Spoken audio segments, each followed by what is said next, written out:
Praise the Lord, everybody. Welcome to On Point. I'm Bishop David G. Evans here with Pastor Nicholas Smith. So glad you could join us once again for the number one Saturday morning Christian-based call-in talk show in America, live every Saturday morning, 9 a.m. Eastern Standard Time on any smart device at David G. Evans, the number one, at David G. Evans 1. We'd love for you to give us a call, toll-free from anywhere in the world. We look forward to talking to you. Our legacy callers always call in, but we love listening and hearing from our callers that have never called before. Maybe long-time listeners, but never stepped into the conversation. Perhaps this will be the morning that you step in and where you get to share with us some of your wisdom. We discuss things, but always from a biblical perspective.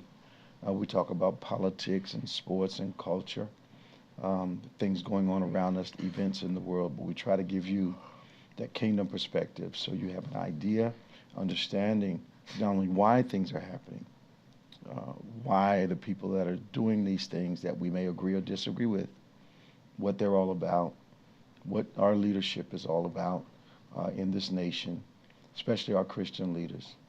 But also, we like to talk about those things that are really exciting to us, what's going on with the latest playoffs and what's happening in Wimbledon, which is really going hot and heavy right now. And we love talking to you about those things that are close to your heart.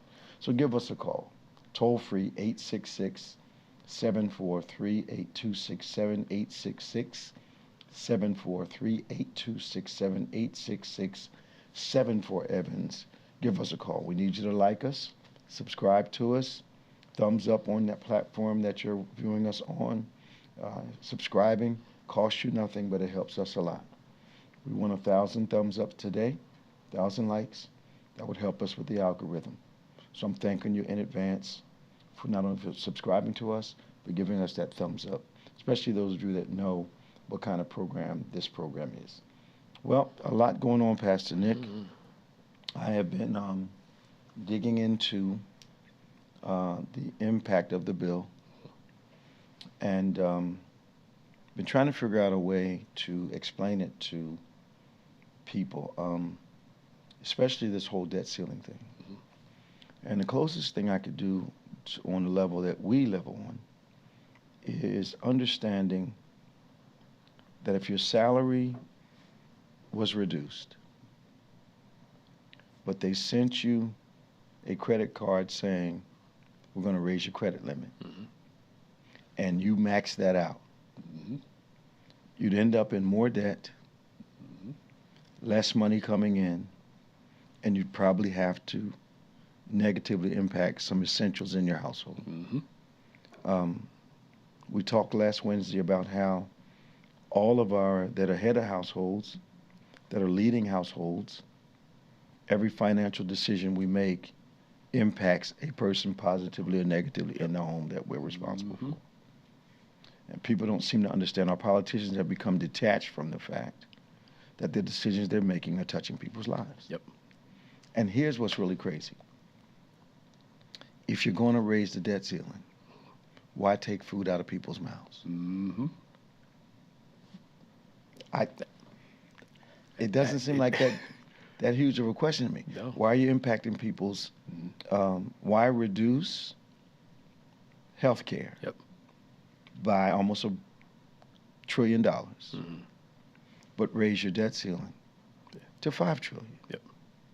It makes no sense at all. None. I'm cutting costs, but we're going further in debt. We're raising costs at the same time. It makes no sense. Right. And then to see, I don't know what kind of agreements have been solidified, but they're telling people we're not going to tax your overtime. But the advantages they're giving to corporations and the sheer fact that it says in Project 2025 that they're going to do away with overtime. Well, of course they're not going to tax it. There won't be any. And the whole thing about the tips, it's a smokescreen. It is. So I'm gonna take your health care. I'm gonna tax you like crazy once you reach $25,000. and who can live on $25,000? Right. No, yeah. Okay, so you're not going to tax that first $25,000, but you can't make it on that. Mm-hmm. So if you got a salary and commission or tips, they're going to tax your salary, raise the taxes on your salary, and let you go free up to a point. Mm-hmm. But in the meantime, I'm taking other things away from you. Yeah. Yep. So it's just so. The perks that corporate people, and I've said this for years, because I'm basically a business person, a lot of Republican policies benefit business people, but they don't benefit the people that I serve. Yep. So you get $400 extra to deal with if you're at the bottom of the economic scale. But they take your health care away. Yep. It's a wash. A negative wash, actually, when you think about it, yeah. It's a disadvantage. Yeah. To give somebody already making $1 million another $50,000, $60,000, $70,000, $80,000 in there, those two things don't equate. Mm-mm. So I'm giving 80 to somebody else to give you 4. Yep. So you won't scream about the 4. But you won't have health care. Yep. You won't be able to afford to put your kid in daycare. Somebody's going to have to quit the job. Yep. Okay. Yep. You're right. And to spend, what is it, like $150 billion for the military? Yes. And, they're talking about government waste. They waste a lot. $150 billion, what? They're building, like $1 million bombs and, just. They haven't successfully navigated an audit in almost 20 years. That's true. That's true. Our Defense Department can't successfully navigate an audit. Yeah. Because they're paying their people, their boys, their companies, the BlackRock and all them, paying all them billions of dollars to do all these things. Absolutely. You can't tell me there's no handshakes behind the scenes. Come on, man. Come on. To help make somebody else wealthy. Come on. I mean, I didn't read all of it. The thing you did Wednesday was good. If y'all missed it, the Wednesday before Bible study, before the lesson about that. To me, that's prophetic. Prophets speak truth to power. Absolutely. Prophets don't get in bed with politicians. That's right. They speak to politicians. That's right. Right, good and bad. That's right. But you're right. This is just another thing to make a certain group more money. Absolutely.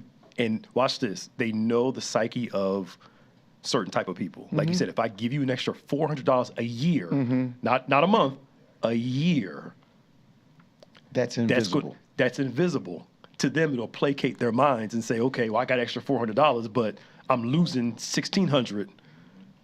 It's $400 a year is a little bit over $1 a day. There's no family that's going to feel an impact because there's one more dollar a day in their budget. None. But they understand how a lot of people feel. I'm going to give you $400. Okay. That may help pay one bill. If you get it all at once. The smoke.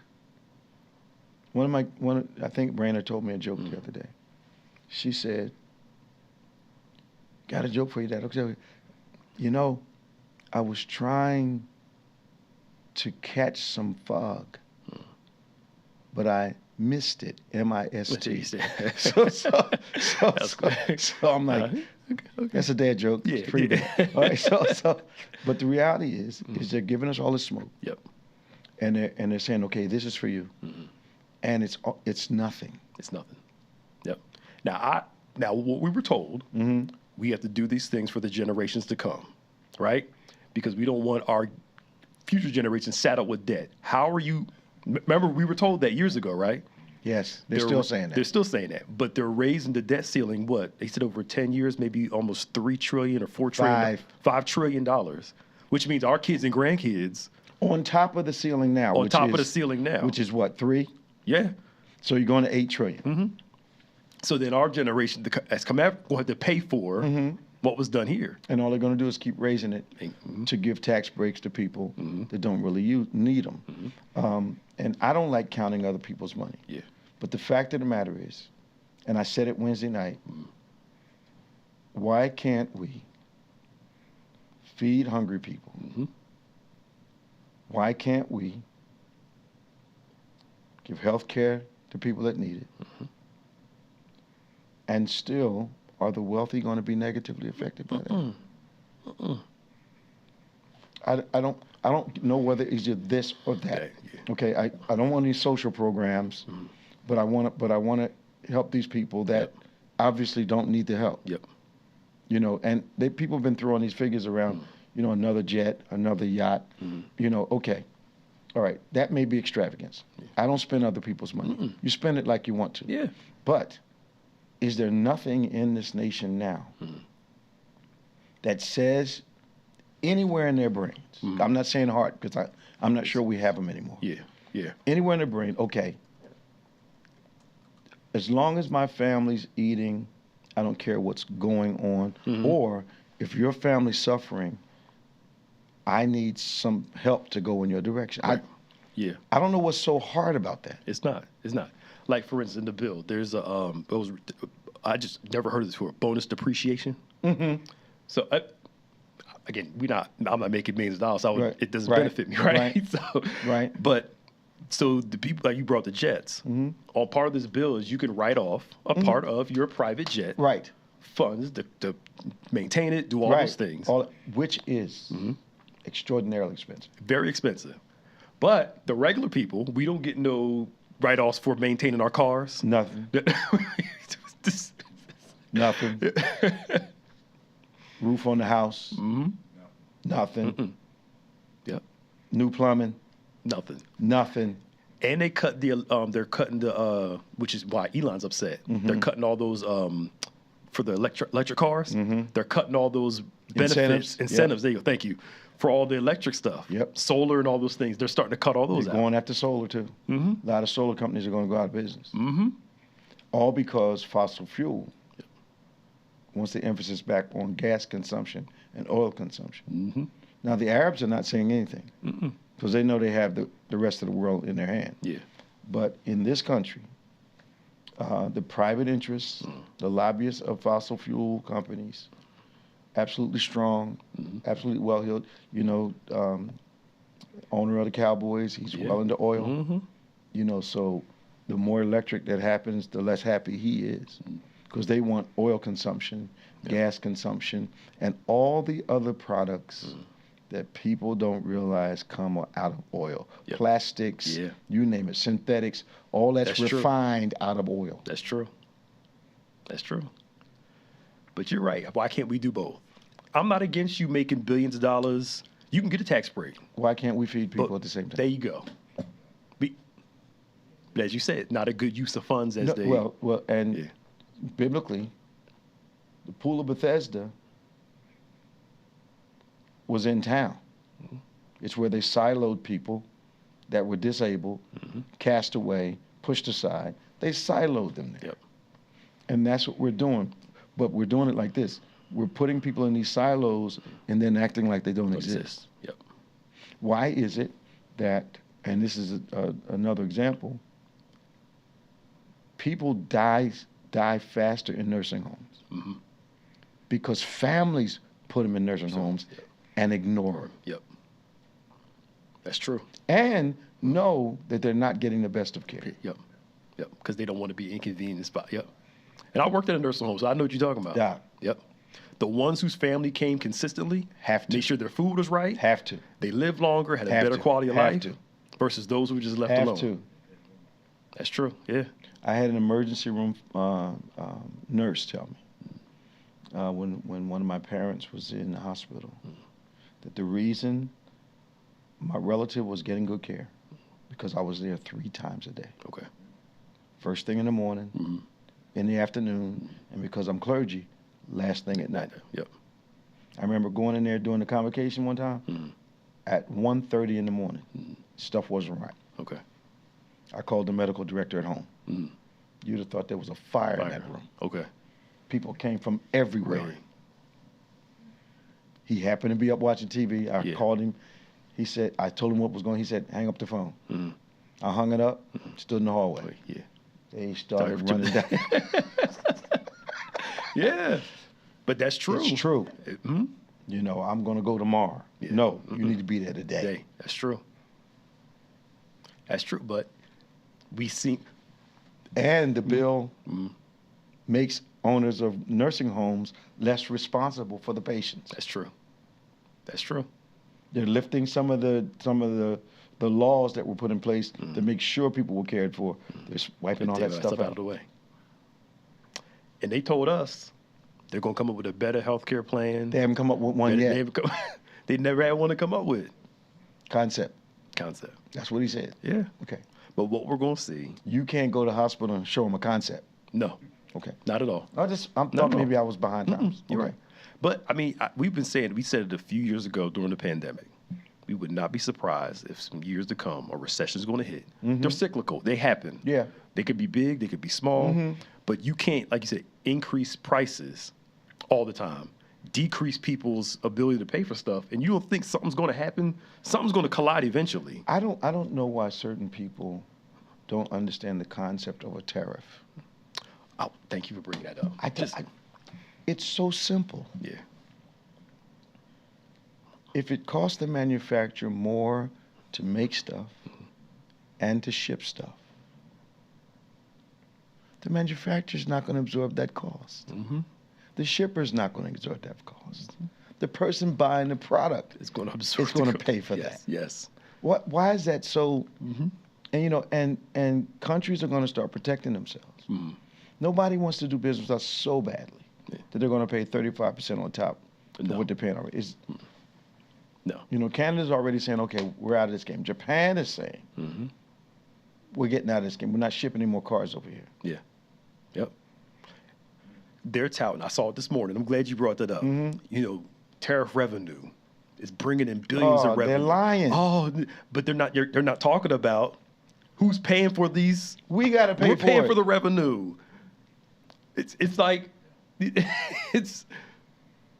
I mean, my lease just ran out on a car, so I had to get another one. And the person selling me the car told me it was a good time to get one because they were anticipating drastic increases in the prices of their automobiles. And I'm like, and I said, so, I was making a joke.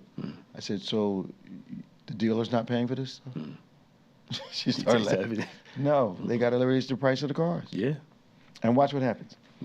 If foreign cars are taken out of the country, don't you think for a moment that American automakers are going to make cars cheaper to get? No, they're going to make. They're only game in town. Yes, sir. They're going through the roof. They're going through the roof. Yes, sir. And, you know, last time I checked, monopolies were supposed to be illegal in this country. Well, but they'll find a way around. I don't know what's illegal business now. I don't understand. Yeah. I watched a debate about Supreme Court Justice Ketanji. And I don't think I've ever seen a Supreme Court justice castigated because they had a dissenting opinion.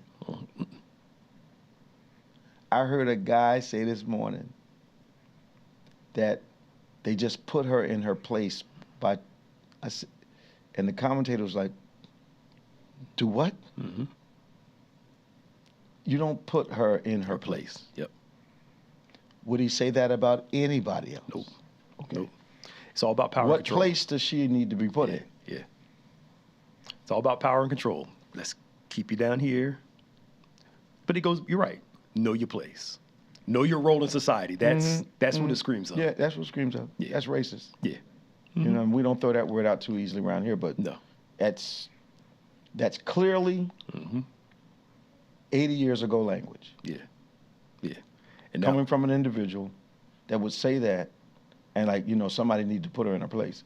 Yo. Calling her a DEI person. Yeah, now Sis got more. Girl. Her resume is so thick, you need two people to carry it. Exactly. It's crazy. But it's just, I don't know why. I wonder, and you've educated me that a lot of this MAGA view is racially based. Some of them, yeah. And a lot of stuff is happening. Because if you can watch people, families get destroyed who are not criminals. if you can watch people's lives being torn apart and actually celebrate it, and still don't want to do the job they're vacating, it's not about the work. Nope. Okay. No, it's not. I'm just saying. It's not. It's not. You know, you're not applying for the job, Yeah. you know, picking strawberries. Nope. You're not applying for those jobs. You're not applying for the jobs up on the roofs. You're not applying for the jobs at the car washes. So at the end of the day, it's not about the jobs. It's not. You can say it is, but it's not. It's not. It's not. The farmers are having a hard time getting people. Yep. Because folk don't want to do that work. And now you're seeing people, I'm so tired of I'm saying this. I see what he's doing. I didn't vote for this. Yes, you did. You did. Yes, he's you doing did. exactly what he said he was going to do. Yes, you did. One guy that voted for him was here from Canada. Okay. Born in Canada, raised here on a green card. Here for about 20 years. He took his kids to see his family in Canada. They let his kids come back to America. He had to stay in Canada because he had like some marijuana conviction some years ago. Okay, they wouldn't let him back in. No. And he's like, I voted for Trump. You know, I was right on the MAGA board, and now ICE, and they're keeping him. You got to stay in Canada. It was everybody else. It was everybody else. You were okay when it was everybody else, but when it's you. It's so obvious. It's so blatant. Yep. That your motivations, the real foundations of your motivations are being revealed. You were okay with everyone else being deported. Yep. And thought with a marijuana conviction, they weren't talking to you. Nope. You know, there's this big thing on social media about Latinos, Mexicans, and how they are asking black folk to get out and help. Why aren't you guys saying anything? This is not new for us. This is what it's like to be, and I've been saying it for months. People are about to find out what it's like to be African American in the United States of America, and they don't like it. You know, open a can of worms now, because a couple things. Black folk, a lot of minorities don't realize the reason they have the rights they have is because of the civil rights movement. Absolutely. All other races and minority groups benefited from what we went through in this country. Absolutely. But for years, they didn't want to be identified with us. Absolutely. And they actually, I heard work admit this. Yes. They aligned themselves to, I'm not talking about white people, but whiteness. Okay. That's a certain culture I'm talking about. Less cultural. Yes. Yes. So they won't go through what they see us go through. But then when they go through the same thing, it's like, well, I thought we were acceptable. You're not acceptable. To certain groups, no matter what, you're not acceptable. People of color have to deal with a reality. That we're the most polarizing people in the world. You walk into a room, people are for you or against you almost immediately. Most polarizing, any brown, Hispanic, black, anyone that's not white absolutely divides a room when they walk in. And it doesn't matter what context you're in. I remember getting on elevators as a vice president in the top 10 banks in the world and see women clutch their purse. I'm in a decent nice suit. Yes. with the right everything. Little bit of a flashy briefcase, just to add a little style to the thing. Actually saw women, more than one, grab their pocketbook when I stepped on the elevator. And then I'd say, ma'am, I bet you my bag costs more than yours. Right. And the whole elevator starts laughing. I know. But the fact of the matter is, we deal with this every day. Yeah, we do. Either accept it or reject it every day. Yeah. And look, I've seen, I grew up in the suburbs. A lot of my friends were mixed, white, Spanish, black. And you know the ones whose parents looked at you a certain way because you were friends with their kids. And all we were doing was just having fun playing. That's right. We weren't thinking about color and all that stuff like that. You didn't. We didn't care. It was normal, you know? But looking back, you always tell the time, like, something's not, Yeah. you know, you can see when you go to the door, it's like, and then for those like the Asians that were doing the whole affirmative action thing, let's get rid of it so we can get in schools, they're not letting y'all in these schools either. Like, did you think? They forgot their own identity. Yes. That's just comes in. And it's easy to do in America, and we would not be totally honest if we did not admit African American people went through that phase also. Oh yeah, absolutely. The closer you were to being white, hairstyle, complexion, where you lived, all that separated you, made folk feel different. So we can't act like this is something new. We went through this also. The cover of Ebony changed from very light complected people, slowly but surely to dark complected people. Jet magazine, light complected to dark complected. And it took years for that to happen. Okay. No, Okay. you ain't telling, you ain't lying. I know it.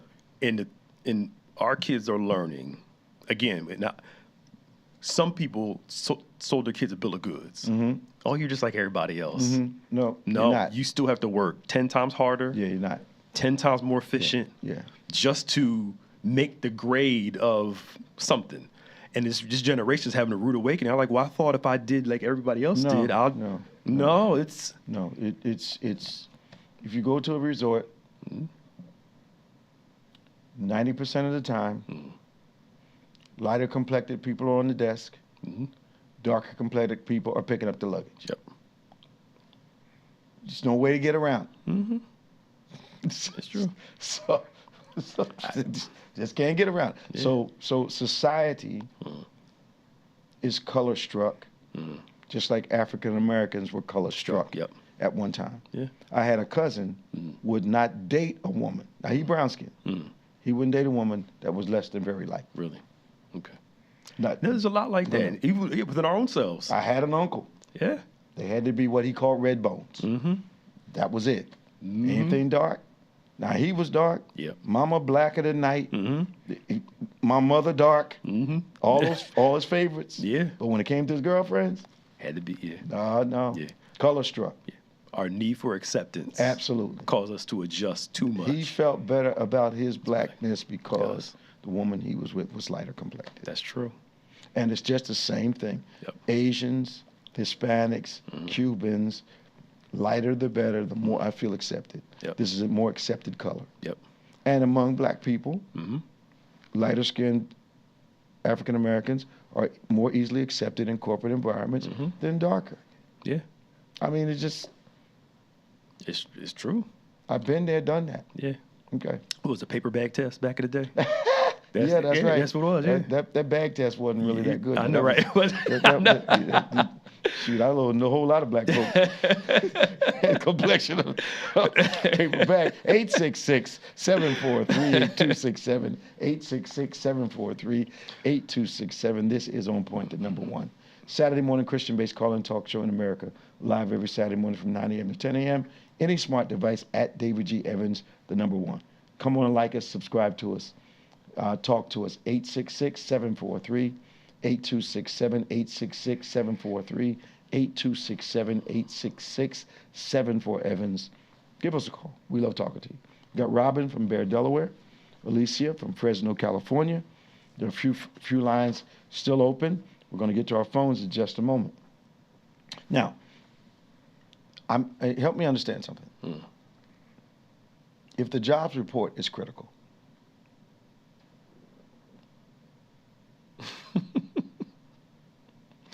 why are we laying off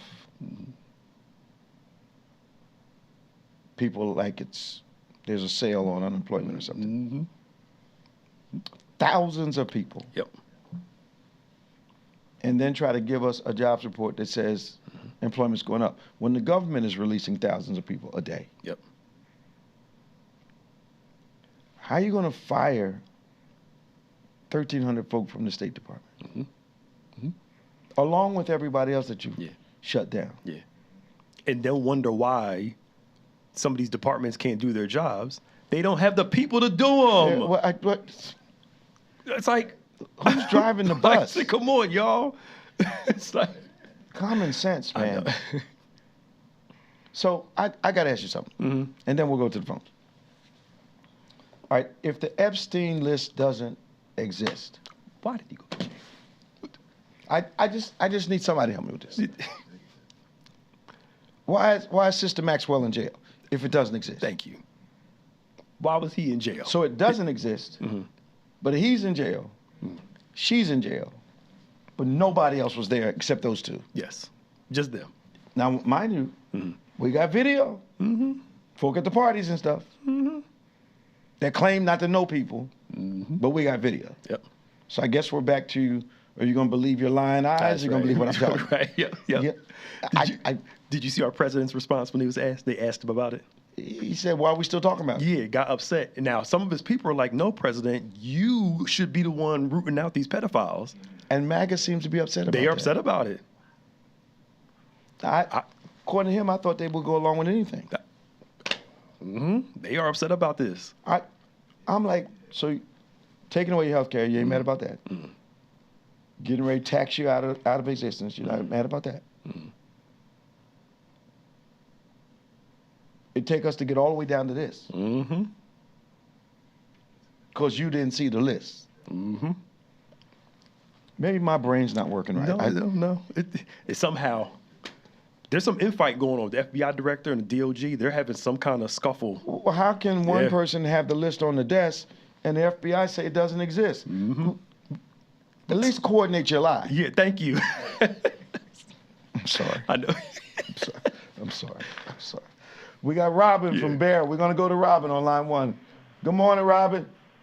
Good morning, Bishop. I'm Pastor Nick. How y'all doing this morning? We're doing fine. What's on your mind this morning? You're funny. I just really have one question today. Okay. Really. But I we wanted don't believe you, to... But go ahead. But first, Bishop, I want to say to regarding your mental health messages, anybody that hasn't been watching them, I think would be good to watch because you're really hitting on a lot of issues that a lot of us may not be aware of. Okay. So I want to first thank you for that. Appreciate that. Pastor Nick, I want to thank you for your understanding the Bible's messages. Oh, thank you. Yeah, they're really... It helps, doesn't it? Yes. Now, the last one you just did on Judges, when you got to the end, talking about that woman was cut up in pieces. Yeah. Oh, that touch. Oh, that. That's a hard story to read. I can just imagine. Yeah. That's you got to understand that word. Yeah, you really have to understand it. But and for Reverend Tiffany, watch her messages, y'all. She's coming out with some powerful messages, and that's not long. Yeah. So I want to give her props too. But the question that I have, first, Bishop, remember you said you only have one thing. You're on number 4 now. You're on number that's 4 now, Robin. But I was just listening to what y'all were saying about, Bishop, when you said that God's not going to allow this to happen too much longer, and they're just digging their own grave. I'm looking at all the things they're doing. It took 72 hours to get to the people in Texas regarding the flood. So it's just a lot of things that they're doing. They're just going to keep digging their own grave. So you've been saying, God's saying, just let them do it. They're going to dig their own grave. But what can we say? We just got to trust what Bishop says. Yeah, I think what he that if we believe in a God, the God of the Bible, a lot of times what I've seen in the past, if you ever seen a gopher, you don't know they're there until they come out of their hole for a minute. And all the gophers are coming out right now. And there's so much coverage that they will not be able to deny the library of evidence. Their own words, the words of others, the things they've supported. But most of all, to have de-emphasized the importance of about 20 million people in this country as it relates to medical care, as it relates to feeding people. To decide that amount of people it's acceptable for them to go without, even though everything they're saying is going to have a negative impact on the economy. I just believe that many people can't be caused to suffer and God not step in. Because I see it biblically that he steps in. He gives man a chance to correct himself, and then when men don't. But the problem with decisions is they're attached to people. That's the problem what we're seeing. They're making decisions, and they're acting as though they're not attached to people. Why? Because they've been dehumanized within themselves. They have no heart. And I contest it's impossible to claim the love of Christ and not be concerned about other people's conditions. That's true, Bishop. That is true. So, anyway. But this is the question I'm hanging up. What? Okay, I was right. Yeah, All right, we're on number 5 now. We're on number 5. This is only the first question. I want to comment. Anyhow, we're gonna give you a chair next week. Oh, look, see, that's why I can't get stuff out. You keep messing with me. All right, go ahead. But no, I was talking to a friend of mine that he's a prophet at his church, and we was talking about he was talking about blessings. You know, when we pray, that we should just pray in our head for the blessing instead of praying through our mouth to the Spirit. And I'm like, I didn't kind of agree with it, but I said, let me just ask Bishop. Because I know the Bible says we should. Because there was nothing to agree with in that context, Robin, and you knew it. The Bible says speak. Repeatedly says speak. Speak out loud. You think You're saying that the devil can hear your voice. He can't hear what's in your mind, but your voice makes audible that which you are thinking. The kingdom of God is voice activated. Worship, praise, prayer, confession, it says with your mouth, not with your head. So I don't know who that was, but there's enough Bible that you need to know that if praying was thinking, boy. All right, we got to go. All right, thank you, Bishop. Y'all have a blessed day. Love you guys. You too. 866-743-8267, 866-743-8267. This is On Point. Give us a call, toll free. Alicia from Fresno, California. Hi, Alicia. Alicia, are you there? Okay, we'll go to Tom. Tom, how you doing? All right, thanks. Good morning, Bishop. How you doing, Pastor? Hey, Tom. All right, man. How's things down in Fort Lauderdale? You know, a little crazy with we have our new prison out there in the Everglades. Yeah. Wait a minute. Is that operational? Mm-hmm. It was operational 4 days after they put it there. Now, since you're there, I didn't want to believe what I was saying on the news. I didn't want to totally believe what I was saying on the news or on social media. Would you please describe exactly what that is? It's in the middle of the Everglades, so you can't get out of there. Now somebody drives you, so it's isolated. It's in the middle of Hurricane Alley, and they're in these little plastic tents. Supposedly they have air conditioning, but I know the mayor of Miami, which is a real Democrat, would not let in last week. They're supposed to let her in today. And then her comment was, they're going to let me in, but I want to know what they're hiding. It's just a mess. And most of the people they know that are held there so far are not criminals. There's people that got picked up. So let me ask you a question. So they decided to put some tents in the middle of the Everglades. Yes. And they're calling it a prison.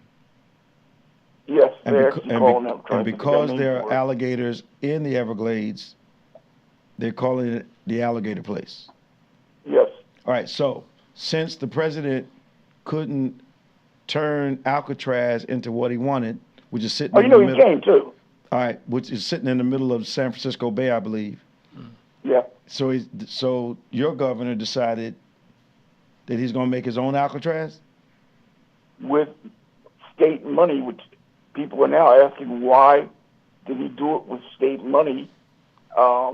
Because that's, a lot of things are coming out because it's in Miami's area where it's still democratically held, and they're asking all kind of crazy questions now, like, how did you do this with state money, considering it's supposed to be a federal? And the whole point all kind of scrutiny right now. The whole point is that the alligators are constantly a threat. Yeah, if you escape. Alligators, snakes, pythons too. mosquitoes. Yeah. They have the big pythons out there to stop them from trying to flee, and it's a power move. It reminds me of the Japanese concentration back in the World War California. II and all that. Yeah. And there are bears and panthers out there too. That is it's wild kingdom in that part of the Everglades. Yeah, I know. And it flooded, I think, in there once during one of the hurricane comes. Look, there's no way anything can stand out there for long. Yeah. Hurricanes, floods, tornadoes. Okay. And they're in plastic tents. This isn't a structure. They put that structure up within a week. Unbelievable. Bishop, I called because you had said something, and I was going to comment on it before I hang up. You know that I think it's Dan Bonjoni, he's the assistant FBI director. Yeah. He insists that Pam Bondi be fired, the AG, because of this Epstein thing. Really? They're going at it. They're going at it. And they're thinking now Trump's going to have to fire one or the other because they are like head. So one guy thinks it should be released, and she's saying it's not. She keeps deflecting, doing all that. She admitted she had it on her desk. Mm-hmm. So now she was just fooling. Mm-hmm. Okay. Mm-hmm. Well, a lot of mega folks want to know what's in that file, and I'm a little surprised that Trump is still saying, I don't know, or he's playing dumb on this. But it seems strange that so many people are asking. Now Republicans are asking. Yeah. And nobody seems to know. When he threw that out there on Twitter, I call it Twitter still. Yeah. It started blowing everything back up again. Because remember, nobody was talking about Epstein list for a while, until Musk brought it up. Right. And now people are demanding it. And when you got Roseanne Barr saying, President Trump, you need to release this list. And he can't. He's on it. I know. Because he was aggressive when they asked him about it. Now he's calling Epstein a weird guy when he said before they were good friends. Mm-hmm. Well, which is it? Yep. Right, exactly. I saw this thing on news last night where they're showing him dancing, hanging out with Epstein, and verbalizing, hey, look at that girl over there. How many times do I have to ask you in all the years I've known you, are you going to believe your lying eyes, or are you going to believe what they're telling you? You got to believe what you see. These folk are just, no, I know I saw the tape, but it's got to be something else. Thanks, Tom. No, it's what you saw. Take care, you guys. All right, take it easy. See you. It looks like we got a first-time caller, Sister Elder Smith. Yes. How you doing? Hello. Good morning, Pastor. I'm going to say President. Welcome to On Point. But listen, I just wanted to say I enjoyed the show so much. But have you and Pastor Nick ever thought about being the president and he be your vice president? I'll vote for you because y'all on point. Look. Well, We're going to be right here. I can see it sounds good. We have our hands full right here. And Vice President Nick Smith. I'm gonna put it out there. Okay. I enjoy y'all so much. God Thanks bless for you. being on. God bless you. Bless you. All right, so take care. You have a good day. Bye-bye. You too. Bye-bye. Scott from Vineland, how you doing? Bishop, Pastor Nick, what's happening? Hey, What's going on, man? Not much, man. I know. I've been looking for you, but I haven't seen you. I moved. I finally moved. I'm back in the area. I'm out of violence. Okay. We know that already. Oh. You in Mount Ephraim, right? Close enough. Clemens Bridge, right back of the Philly Sports Bar, which I need to stay out of. Because sister's spending money in there. But I'm gonna leave you my address and everything on your message, Bishop. I ain't talking about my address. I'm talking about your address. I'm talking about mine now. Anyway, man, what's going on? Nothing much. I'm just training camp starts real soon for our birds. So what you think's gonna happen this season? Man, I don't mean to say the word. We got murderous row, man. We open up with the Cowboys and the Chiefs. We got a tough schedule. I don't know who we made mad, Pastor Nick and Bishop. And then we ain't got no back-to-back home games. I'm like, come on. Yep. But I don't know who we made mad. Maybe because the tush push was still sticking. I don't know. Based off the teams the way they played last year, it is tough. But again, it's every single year. One team could be great one year, bad the next year. You never know. So you're predicting we might be bad this year? No. I'm saying I think we'll be fine. Okay. We got a strong team. Do we? Yeah. Oh yeah. The only reason we might start off slow, Pastor Nick. Didn't they change brains though? The offensive coordinator. That's the only thing we're worried about. Offensive coordinator is how that's going to work.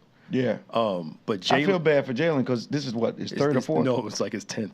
Wow. Yeah. Well, since college, but he's been the Eagles, been like his third, fourth, or fifth. One of them. Yeah. The longest tenure coach, if you want to say, Shane Steichen. Coach Steichen, he's with the Indianapolis Colts. He was here for 2 years, but that was short lived. But it's bad when you say your offensive coordinator. How long do you stay? 2 years. That's the longest. But he's had to make a lot of adjustments. Yeah, but he's one thing I love about him is his mindset. Okay, even now, that championship is gone from his mind. Oh, it's been gone. He's one of those guys. Like he took a week off after the Super Bowl. Right. He was back to practicing like a week later. Wow. His mindset is like, that's last year. It don't count. I love about him. It's like he's not drunk on success. No, that's good. That's good. Him or Saquon, Pastor Nick. Yeah. I wonder how the Giants feel letting Saquon go. I know. Just boy, they got to be kicking themselves, and you know what? Who got fired after they made that trade? Actually, nobody did, not that I know of. Hmm? Nobody, surprisingly. And how they aired it on ESPN at 30 for 30. Unbelievable. It's real unbelievable. But that's all I have, fellas. I'll leave my address, Bishop, and like I said, I've been Don't make me no more promises, man. No, I'm gonna make a promise. I'm not. I'm gonna leave the address. Did Leon leave his mother's information? I'm not. We ain't talking about Leon. Don't be talking about what about? You've been telling me for 5 years you coming to church. I know. Mm-hmm. I know. All right now. Don't make me talk about you on the radio. I'll wait till we talk on the phone. All right. I'll talk to you soon, Scott. All right. Talk to you. Bye. Bye-bye. I think Alicia's back from Fresno, California. Hi, Alicia. How you doing, Bishop? All right. Hi. How are you? Taking it one day at a time. What's on your mind today? I want you to pray for my dad, Bishop. He go to court in 10 more days. Okay. We did that. And pray for me and my strength, because I didn't get a chance to go see him. I got to go see him in jail, Bishop. All right. When are you going? You say, when am I going? When are you going to see him? I can't. It's always something coming against it, Bishop. I got to move out of my apartment right now. Okay. You know what I'm saying? I got to get an apartment of the stuff. Okay. Now, is the prison far away from where you live? I moved into another state, Bishop. I'm trying to get myself together, Okay. So I just want you to pray that God, be with him in the court, because I ain't going to be able to make it this month. You know what I'm saying? You're not going to be there this time. Okay. Bishop, I got to get some money and stuff. I got to get my apartment and stuff. Another apartment, Bishop. I got to try to get out of here, I hear you, girl. I hear you. But I love you, and I thank you for praying for me, Bishop. Absolutely. Now, your dad's name is what again? Anthony Huff. Anthony. Okay. Yeah, he's bad. He's bad, Bishop. But just pray for his soul, okay? I will. Because I can't see him this month, but I might try to go see him in jail next month. He's 66 years old, Bishop. Wow. I'm 43. Okay. So I'm just trying. I did a lot for him, Bishop. You know what I'm saying? But yeah. Yeah. I've learned something. You can't raise grown folk. Mm-hmm. Okay. You can't raise grown folk. You can't do it. That made too much sense, didn't it?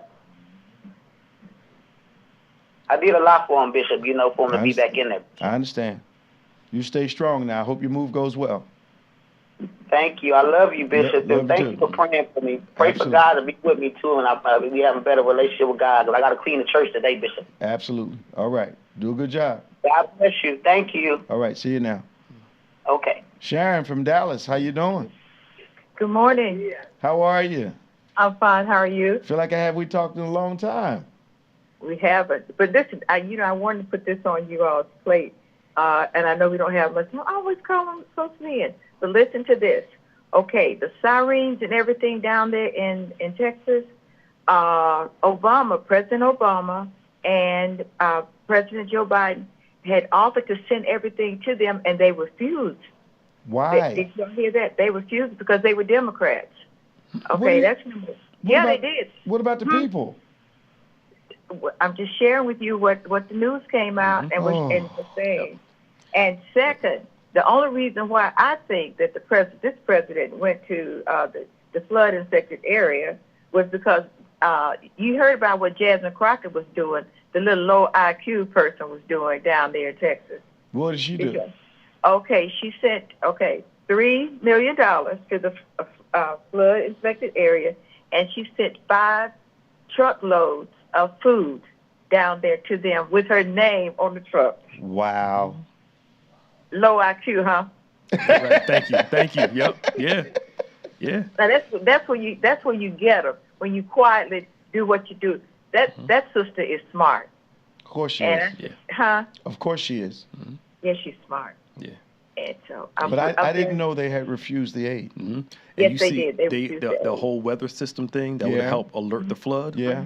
They denied all that stuff. They denied it. Yep. And now you see Abbott kind of talking around it and trying to act like, it didn't happen and let's not worry about it. Let's deal with it later. All these people, there's over 100 people that died from this flood. More people that are missing. Mm-hmm. And the guy, the camp where the kids were. Yeah. He was telling them, we need to do something because this is a flooded area, potential for a flood. Yeah. And then when it finally came, he died trying to help save the kids, and it was just, it's bad down there. Yeah, they said the flooding happened so fast, and it was in the middle of the night. They have flash floods. Yeah, and it was in the middle. It was like 1 a.m. in the morning. Nobody's prepared for it, even during the daytime. But that whole weather thing, remember, Texas trying to detach from the federal government with certain things. Yep. They're off the grid for electricity and stuff. So when they have a power outage, then they want the federal government to come in and help them, but they want to be detached at the same time. Like, what are the people in Texas thinking about when they're electing these people? We know what it is. Yeah. We said it before. That's what it is. And you know what nobody's talking about? The fact that all these government jobs and the people who come in first, responders, good. They're not there because their jobs have been cut. Nobody's there. Nobody's talking about that. Well, where are they? They're not there. FEMA and all these people. Yeah. Now just trying to, The other thing I thought didn't make any sense, you live in Texas, so you can help us with this. How are you going to blame the fire chief in a city 120 miles away from what's he got to do? Thank you. So they're trying to find any scapegoat they can. Yep. And they're calling him a DEI hire, yeah. But he's in a city 120 miles away. Yeah. And can't stop a flash flood. Wait a minute. He can't stop a flash flood, but when did you call the fire company 120 miles away to come put a fire out? It doesn't make any sense. I know. And who's coming? You know what they said? They called, and she said that she would get back with it. It was like about 9 o'clock when they called. I mean, I'm laughing, but I'm not laughing because it's really serious. Yeah. But somebody's got to take responsibility, and it's not on them. Start asking about where are all these people that you fired. that were in place that could have handled this, because Barack Obama had people in place and Joe Biden. So what happened to those? Somebody dismantled everything. If it's got Barack's name on it or Joe Biden's name on it, they are trying to get rid of it. At the expense of the safety of the people that live in Texas. That's insane. Well, they voted for him in Texas. Yeah. Thank you, Sharon. Thank you. Love you both. You are doing a good job. Thank you. Proud of you. Bye. Talk to you soon. Bye-bye. Bye. Texas, I remember something, remember certain things. I remember the first time I went to Texas, and we had to travel from Dallas, I think, to Paris. So we had to drive. And a couple of things struck me about Texas. The clarity of the sky and just how clearly you could see the stars. It's a beautiful place. It just... Oh, it's beautiful. I mean, I'm like, wow. The other thing was the first time I've ever been to an area, and there were literally rulers on the side of the road to show you how deep the water would get when a flood came. And they were very prominent, and you could see it in all the towns. So I'm saying flooding must be a real issue down here. So you would think that they would be hyper prepared. Literally 6 feet, 7 feet, 8 feet rulers on the side of the road. Oh, you cut the funding. That went fast, didn't it? Yeah. So glad you could join us today. Tomorrow, of course, 8 a.m. is our virtual service. 11 o'clock is our live in-person service. You don't want to miss it. You want to be a part of that. Come and see us. Take a ride. If you're not close by, take a ride. Come and see us tomorrow. Also, want to remind you that if you need some inspiration during the week, you can text BBC Elevate to 28950 and get some inspirational messages. If you just want to know what's going on with the ministry, BBC News to 28950. Our bookstore is open today. I'll invite you to get my latest book called Elevate, about the life of David. A lot of people are enjoying it. We would love to pray with you. Just send your prayer requests to prayer@gotobethany.com, prayer@gotobethany.com. We need you to subscribe to David J. Evans 1 and BBC of NJ on in YouTube, but also subscribe to DGEMS, DGEMS, and On Point on all our podcast platforms. Looking forward to seeing you for tomorrow's worship experience. Take a ride, come and see us. Make sure we know you're here. We love entertaining guests in our church. Remember, faith acts like a thing is so, even when it's not so, that it might be so. God bless you. For Pastor Nick Smith, I'm Bishop David G. Evans, and we'll see you next time.